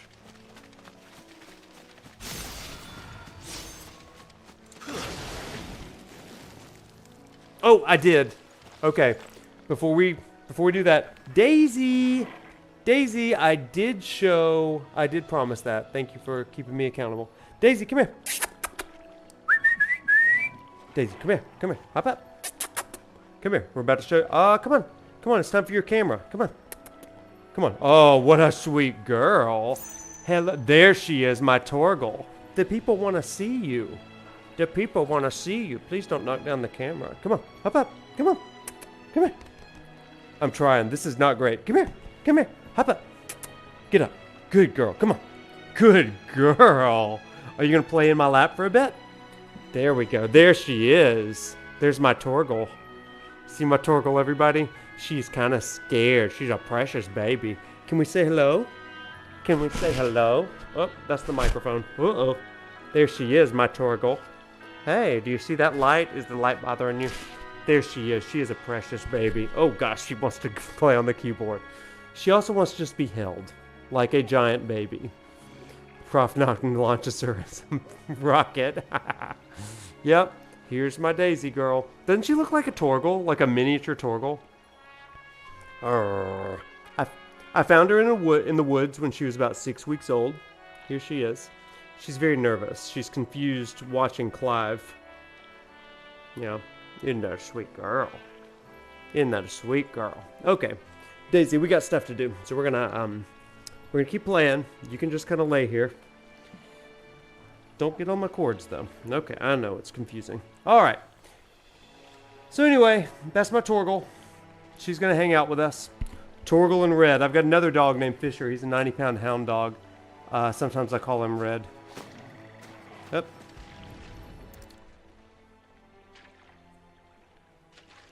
What a sweet girl. So shall the waters cleanse thee of thy burden, and bear it out to sea. All right, you get down.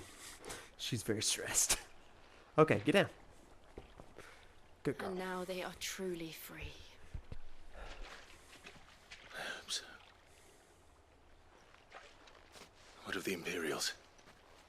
A pyre was made. It's more than they deserve. We should go back. Cole is worried about Martha. All right. I like that headcanon, Leon. That's great. All right, come on, old clinkety-clank. Y'all really don't hear that.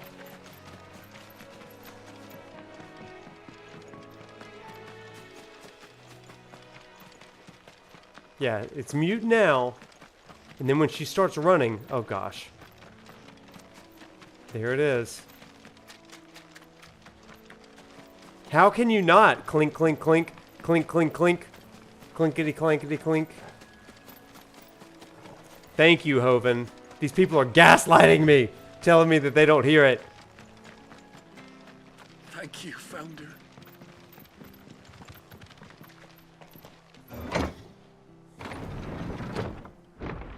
Clinkety clink.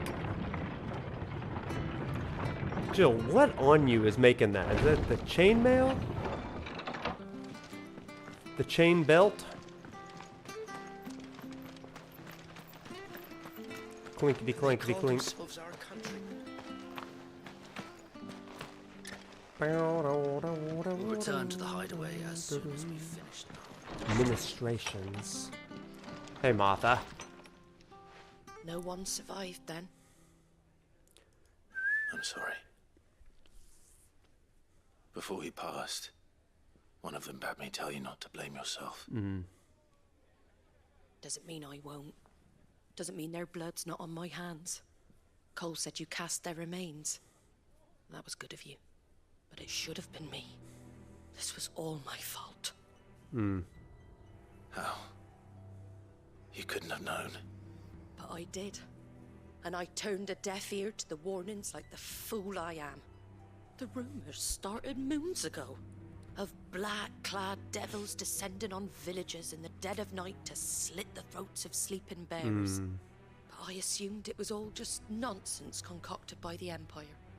Nothing but a ghost story meant to make folk think twice about lending a hand to a fugitive bearer. And in ordinary times you would have been right. What these black shields are doing is unthinkable. Which begs the question, why do it at all? My mother obviously has a hand in this. I cannot make sense of her actions. 'Cause she sucks. And picking what goes on in that woman's head is a job for someone with more time on their hands. Right now, I need swords and men to wield them, preferably big ones. If those Imperials think they can come in here again and threaten my people, they're in for a rude awakening.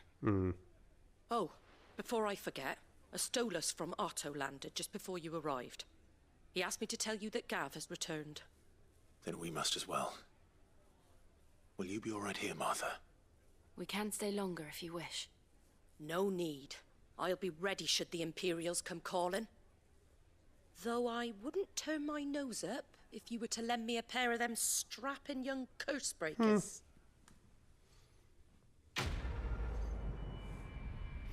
It's not gaslighting, I think. Others can't hear it due to their setup. Yeah, I played on my TV the first time, and it was much more noticeable than it is in these headphones. I'll tell you that. But oh man, it was like a ringing tin and throughout the entire house when I was playing on the TV. I don't know what it was setting-wise, but insane. Is this the moment? This is a side quest I have to do. Try not to move. This is a big one. This is the one. You handy with that sword of yours? I'm so Of course handy. You are. Bet you're a bloody marvel with the thing. Now, question is, are you willing to use it or not? I am. Because a flock of noble chocobos are in need of help. I absolutely am ready. You heard me right. Wild birds? The Dish of the gods. And not just any chocobos at that. A noble one. And her flock are the bravest birds you ever did see. They protect travellers round these parts from bandits and the like. Chocobos. Fighting bandits. It's true. Dustman, what's up? Saved me from a gang Nah, of you're footpads good. Better over late than yesterday. never. I'll mark you present for attendance. And now they're back, looking to settle the score. Oh, go on then. Don't just stand there. Go and help him. To my side, my noble Einherjar. There's a good lad. It's going good. We've had 3 lectures tonight, so it's been a big night already. We've had 3 miniature lectures. Driving the poor It's been things good, though. towards the old dock. It's a dead Do I have a end, late that is. policy as a professor? And her flock, you hear me? There Depends ain't on the a class. luckier bird in all the world. She's Some- a hero to us locals. Sometimes Don't worry. the class is so involved that I don't take an attendance or late policy at all. Bastards are hiding from Reason being, the punishment is there's no other way to learn the stuff.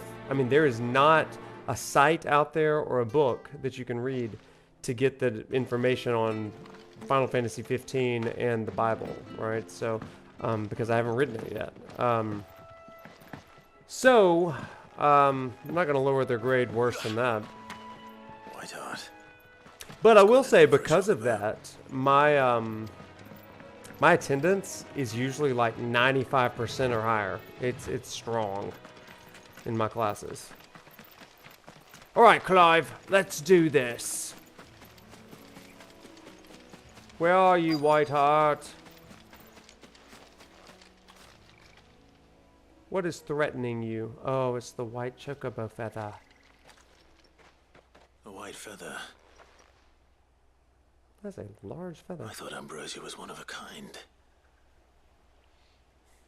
Speaking of brave birds. Looks like they went that way. Can I come to your uni? That'd be fun.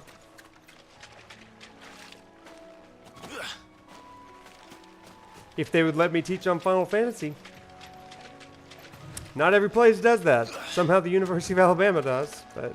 These chocobos aren't going down without a fight. These chocobos are killing people.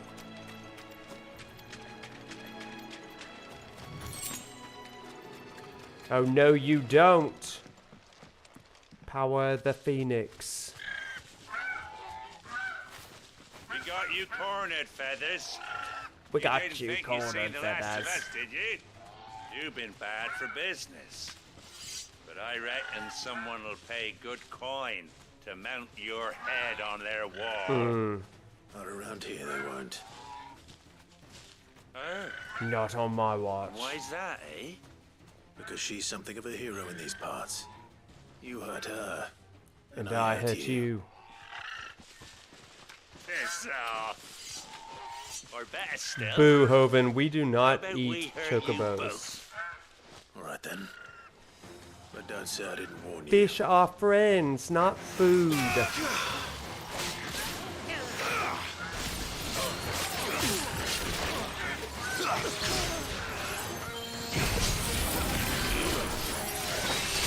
There we go. Get him! Yeah! Look at all this madness happening.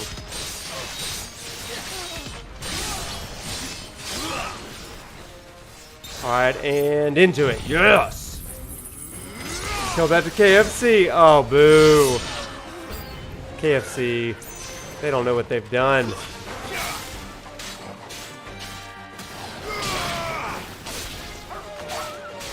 Can you say something about my shirt and you promise it's no? You distracted me. What are you about to say about my shirt?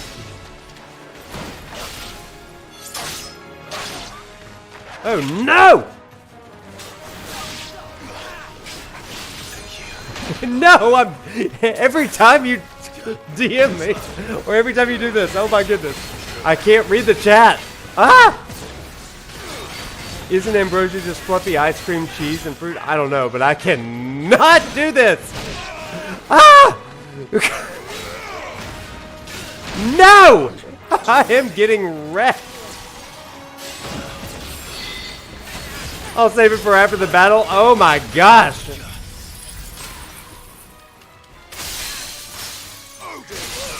Odin. Oh, you...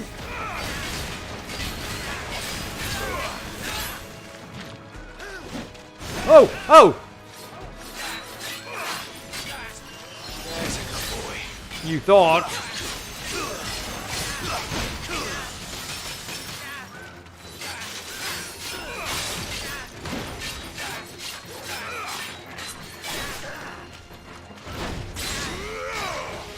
Come on, let's go. Ah, okay. Man, we've done no damage to him. It's time to accept the truth.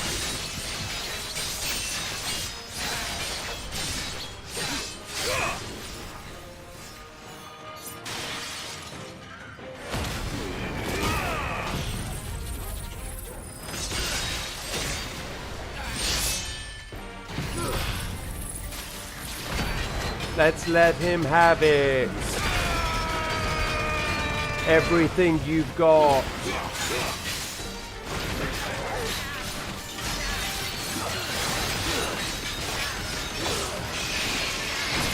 Ah! You jerk. Oh!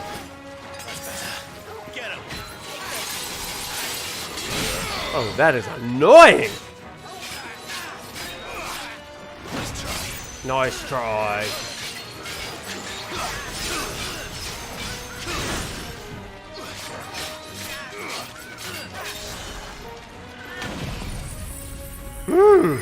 stressful.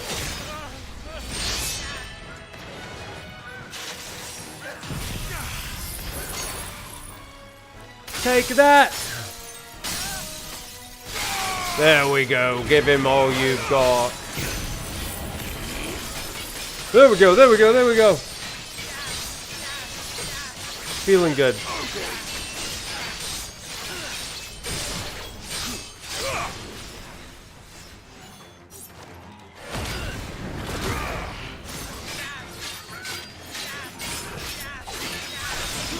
Yeah.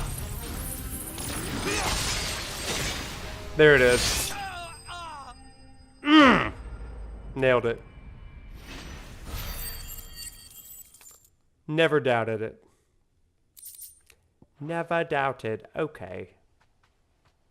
All right, Whiteheart.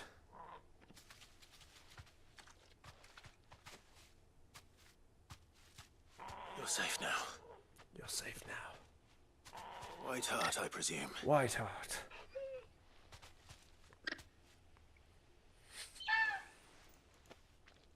Do you know her, boy?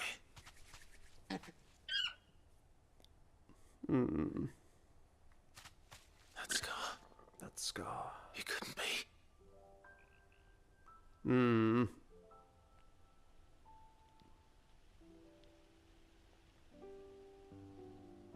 Ambrosia.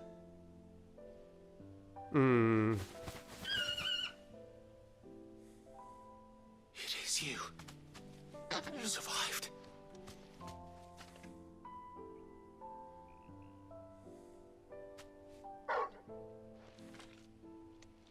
And you found yourself a flock.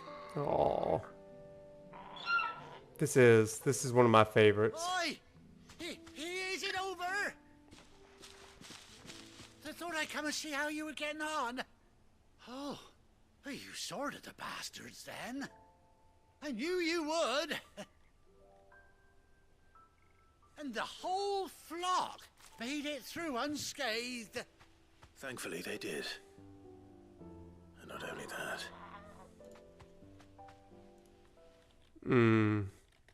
See, that's precious.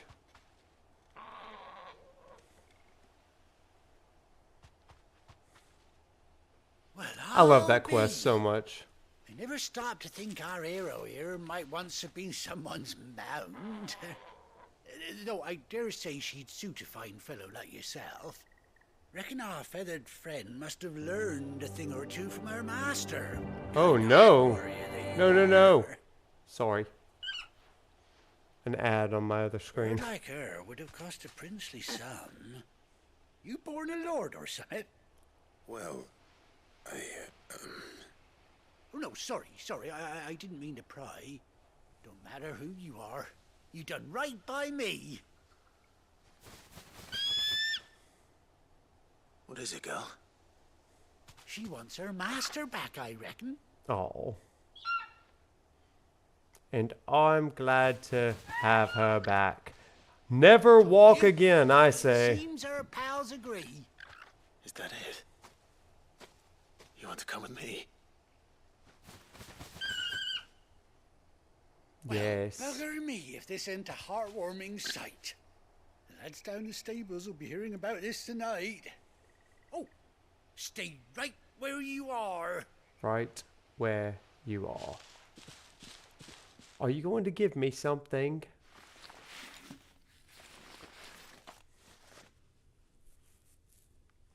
Vonnie, what was the revelation you had about 16 today?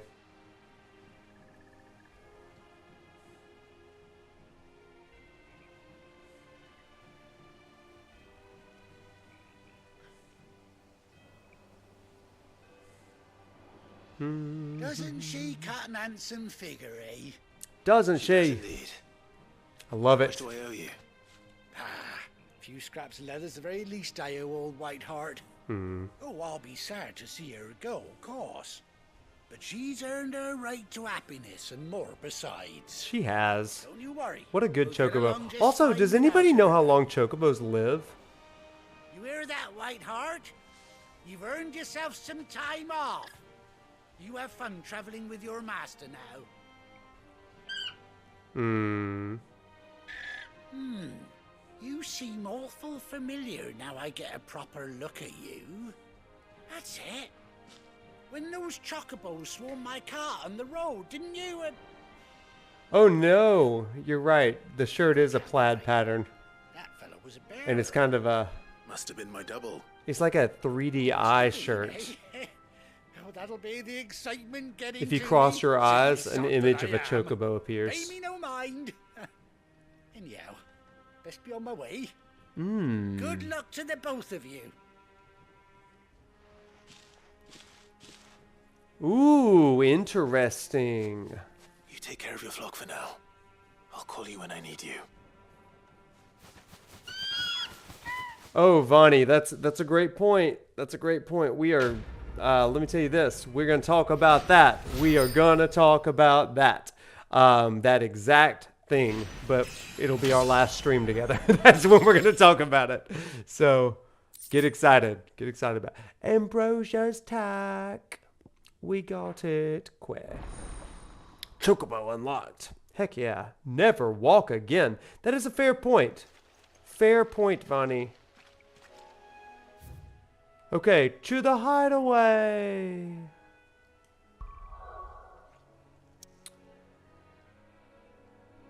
Yeah. One of my biggest complaints with this game is the party system, or the kind of very surface level party system. The AI is Where's Gav? not quite what it is in 15, but that's also not the focus, so I'm okay with that. Gav should be back. It's a good by point. Now. Gav should be back by now. Let's do it. We're also gonna go deliver old cock and ball. Clive! Ah, Clive! I missed that scowl. Where's my report? You know. What, no kind words for your old pal Gav? Huh? If it's kind words you're after, you're fishing in the wrong barrel. Now sit down, you fool. He's warmed up after 5 years, that Gav. So, you remember how quick the Empire was to occupy the Dominion after the fall of Drake's head? Yes. And how pissed off all the other nations were that they didn't think to do it first? He is quite rude to Half a Gav. century of The Gav is independence really warmed gone up. at the whim of a madman. So much for their bloody treaty. Clearly, the promise of unblighted land and the world supply of crystals was too much for his radiance to resist. Hmm. And now the Republic's finally decided to follow suit, using liberation as an excuse to declare war on Sambrek. Lined up right outside the Dominion's gates as we speak, looking to starve the Imperials into submission. And now all eyes are on the Strait of Author. Hmm. Well, the two nations beat their shields. The rest sharpen their daggers, ready to set upon the war-weary victor. They'll never see us coming. Hmm. It's time we moved on the mother crystals. Ho ho. It's time. 4 mother crystals remain in Storm and Ash. Drake's Breath near Ironhome.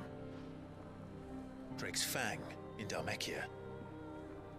Drake's Spine in Waloed. Well, that's good to know, Dustman. Here in the Crystalline Dominion. With the bulk of the Republican army marching to Twinside, Drake's Fang will be left exposed. That is exactly the move Kupka would anticipate. And if there is anything these past 5 years have taught us, is that he loves his traps. Hmm. There is one place, however, where nobody will be expecting us to go. Drake's Breath. Drake's Breath. There's a shitload of sea between us and it, and I've never been much of a swimmer. I have an acquaintance in Port Isolde who may be able to help. Who's that then? That is depressing, Dustman. Byron Rossfield. Lord Byron Rossfield of the 7 High Houses, the trade magnate with holdings in over 100 cities. Wait. Rosfield. And you're a Rosfield, of course. Oh, Gav. My uncle's name gave him his start in the world. Not just a hood decoration, my friend. Along with a handsome fleet of ships. Well, it's settled then. It's settled then. What are we waiting for, eh? Huh? What are we waiting for?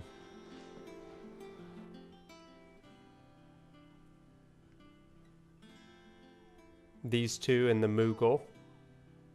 That's what we're waiting for. Otto's counter.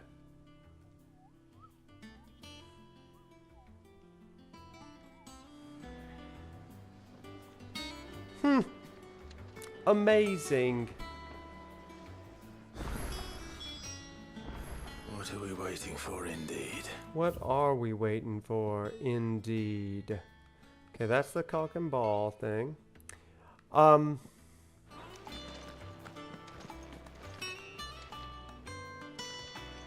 let's restock on potions real quick. Don't just stand there, go. So we are actually doing pretty darn well as far as our progress tonight goes. You got out else? Oh crap, I'm selling! I didn't mean to sell, I meant to buy! Aw, man. Good thing I've got all the money in the world. Blind, you know. Not really, but that was a dumb thing. It'd better all be here. What is this side quest called? Cock and ball? Yeah, that's what it's called. Think it's alright to touch him? Hey, Torgal. Don't know. Oh, and he's You glowing. go first. Amazing. I hear there's trouble in Rosaria. Journey to Hawk's Cry Cliff. Okay, so what's interesting is this next series of quests is actually the stuff of our next lecture. So we've actually hit the point that we needed to, and we're not going to play catch up. We're just going to call it a stream because I don't like doing too long streams in a row, especially not 2 lecture streams in a row. But before we go, though, I do gotta share something with you guys, just because it's possible that you might have seen it on Twitch on Twitch the other day. But I definitely don't want to get into the next series of quests without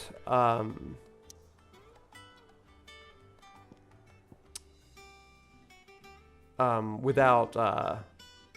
don't want to without, you know, having to stop before, like, I don't want to stop at an intense moment. That's what I'm trying to say. I'm trying to do too many things at once right now, saving games and all that kind of stuff. But there's something I wanted to show you guys. First of all, Thursday night, a couple nights from tonight, is going to be my 2-year streamerversary. I've been streaming for 2 years. When I started streaming a little bit more for my my classes, and it's technically my 2-year anniversary of becoming an affiliate on Twitch. So Thursday night we're gonna have a big stream, and it's gonna be awesome. We're gonna have a lot of fun. I'm gonna share lots of stories and stuff. I'm working on a highlight reel video of the last couple of years, so I hope that you'll hop in. We're gonna have a really, really good time. It'll be our last stream in September, I guess they call it on Twitch. But in addition to that, it kind of starts one of my favorite months. October is the month that I was born, my birthday month. And as a kind of side bit to that, I gotta share with you a birthday present that I received. You might have seen it on Twitch the other day. This is how I saw it. But I'm gonna show you this really quick if I can be good with the internet, which I'm definitely not. Let's just vibe for a minute while I pull this up on the old internet. There's the Find the Flame stuff. Now that the dust has settled on Final that's not what Fantasy we want. XVI, it felt like the perfect time to do an update on all things Final Fantasy Union. Sorry, don't listen to this. I just wanted to say a big thank you for all of the support. Okay, we love you, Final Fantasy Union, but you're also not what we are about right now. The past few months have been pretty full on, and you probably noticed a big drop in our output. There we go. Okay. Next to Wade. Wade? Sir Wade, perhaps? We have to think. No, this is not just Wade, this is ProfNoctis. Oh. Who I know on social media. Oh, yeah. ProfNoctis, who teaches a video game academia program, right? He literally teaches Final Fantasy as a course at university, so absolutely amazing. Amazing. Very pleasant gentleman indeed. And Wade says, can you add the lyric, take flight into the starry heavens? Absolutely. How cool is that? There we go. Thank you, Wade. To Madison, no special So, instructions. okay, let me stop Next two. right there. So, how cool is that? A friend of mine for my birthday got me Dion's voice actor to sign a photo of Dion live on stream. But how cool is that? Like, he gives me a shout out, calls me by name and all this kind of stuff. But did you hear him talk to Ben Starr, Clive's voice actor? How cool is that? I like. It was like, oh, Ben, I met Ben out in LA at the Final Fantasy XVI launch party, and I just am fangirling all over again because, like, Ben's like, oh yes, he's a professor at university. He teaches literally religion and Final Fantasy. Yeah, let's watch that again. That was just so good, right? So here it is. Here it is. If you missed it. Wade. Sir Wade? Sir perhaps? Wade, yes. We have to think. No, this is not just Wade, this is ProfNoctis. Oh. Who I know on social media. Oh, yeah. It's ProfNoctis, who teaches a video game academia program, Yeah, right? He literally teaches Final Fantasy as a course at university, so absolutely amazing. Amazing. Very pleasant gentleman indeed. Very pleasant gentleman, And Wade friends. says, can you add the lyric, take flight into the Yes. starry So how cool is that, right? Isn't that neat? Isn't that neat? So anyway, yeah, not to like shout out my own birthday, but I had to share that with you guys because like that was just a really cool moment for me, a really cool birthday gift. Even though it's not quite my birthday, they did a big signing for a bunch of people on Sunday morning, and my friend was afraid that I would see it before my birthday. So does that mean I'll dress as Dion for Halloween? So let me give you an update on that. So I'm waiting on a few final pieces of my costume, but I have a cosplay of Dion coming. I said after my first video on YouTube, if I hit 500 subs, which I'm now seeing was way too low, if I hit 500 subs on YouTube, that I would do a cosplay. I've never cosplayed before, but people were like, hey, you have Dion-like features with the kind of blondish hair, the bluish eyes and stuff, and so dress up as Dion. And so I've got a Dion cosplay being finalized right now. My goal, after I do like a series of video and photo shoots, is to actually play through the Dion portion of this game, whenever that is, dressed as Dion, which I think will be really fun. So anyway, I think it's gonna be a blast, a good night when we do that. So anyway, and if it's before Halloween, then maybe I will dress as Dion for Halloween. You never know, right? All right, everybody, this has been a fun stream, everybody. If you missed one of the 3 or 4 lectures that I gave tonight in chat, then I hope that you'll look us up on YouTube because they were pretty interesting lectures, I think. We talked a lot about Moses as well as an origin story of King David. So go back and check those out. And then on Thursday, we will go forward talking a little bit more about Jill and Shiva, particularly, talking about the iconic godly attribute that Shiva/Jill conveys. So that will be on Thursday. If you want to do some outside research and prep for Thursday, put it in our Discord as well. You can look up kind of influences for Shiva, as well as Shiva's origin story as well. I think that'd be really, really cool and helpful. But as always, make sure you hop in the Discord. If you haven't liked, subscribed on YouTube and on here, then would really appreciate if you did that. But also to keep you focused on or notified every time I go live. Discord's really fun. It's been fun getting to know y'all in Discord. Y'all are funny. We've been talking a lot about Rebirth over in Discord, but anyway. But it's been great seeing everybody. I hope you have a great night. Have a happy Tuesday, and whatever you do, stay safe and walk tall, my friends. Take care. Y'all have a great night. Thanks for everything. Bye.